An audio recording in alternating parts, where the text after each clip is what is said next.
ஓம் ஸ்ரீ குருப்யோ நமஹ. தென்னாருடைய பெரியவா போற்றி, எந்நாட்டவர்க்கும் இறைவா போற்றி. சர்வஜ்ஞா சர்வவ்யாபி பெரியவா சரணம். மாயப்பிறப்பருக்கும் மகா பெரியவாடி போற்றி. ஓம் ஸ்ரீ மகாமகணபதயே நமஹ. ஸ்ரீ சந்திரசேகராமிர்தம் அமிர்ததாரை 1237 தெய்வத்தின் குரல் 5ஆம் பாகம், அத்தியாயம் ஸ்ரீ சங்கர சரிதம். இதன் இன்றைய புதிய தலைப்பு அதிகார புருஷர் வரிசையே ஆச்சாரிய பரம்பரை. பூர்வாச்சாரியர்களின் கதைகளை தெரிந்து கொண்ட பிறகே ஆச்சாரியாளின் கதையை தெரிந்து கொள்வது முறை என்பதால் தெரிந்து கொண்டோம்.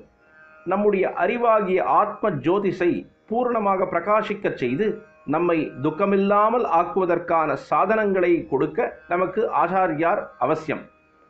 இப்படி ஒரு காலத்தில் வருகிற ஆச்சாரியர் பிற்காலத்தில் இந்த காரியத்தை தொடர்வதற்காகவும் இன்னொருத்தருக்கு அதிகாரம் கொடுக்கிறார். தம் அறிவையும் அனுபவத்தையும் அவருக்குள்ளே செலுத்துவதால் இப்படிப்பட்ட அதிகாரத்தை அளிக்கிறார். இப்படியே வரிசையாக அதே ஞான கரண்ட் தொடர்ச்சியாக அதிகாரம் பெற்றவர்களின் வழியாக குரு பரம்பரை என்பதாக பாய்வதால் தான் லோகத்துக்கு எல்லா காலத்திலும் விடாமல் ஞான வெளிச்சம் கிடைக்கிறது. எலக்ட்ரிசிட்டியை சார்ஜ் ஆவது என்று சொல்கிறோம். ஒருத்தர் இன்னொருத்தருக்கு அதிகாரம் கொடுப்பதையும் சார்ஜ் கொடுப்பது என்றே சொல்கிறோம். ஒரு குரு தம் சிஷ்யருக்குள் ஞான எலக்ட்ரிசிட்டியை சார்ஜ் பண்ணி அப்புறம் என் மாதிரி நீ இனிமேல் குருவாயிரு என்று பதவியை ஒப்படைத்தும் அவருக்கு சார்ஜ் கொடுக்கிறார். அதிகாரபூர்வமாக சார்ஜ் வாங்கி கொண்டவர் தானே ஆஃபீஸ் பண்ண முடியும். குருவின் ஆஃபீஸும் அப்படித்தான்.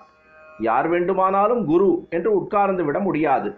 வரிசை கிரமத்திலே இப்படி அதிகாரம் பெற்றவர்களைத்தான் குரு பரம்பரை என்பது.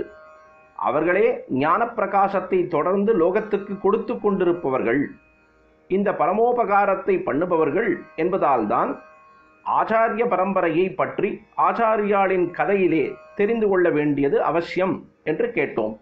இனிமேல் அவருடைய அவதார கதைக்கு போகலாம். அமிர்தம் தொடர்ந்து பொழியும்.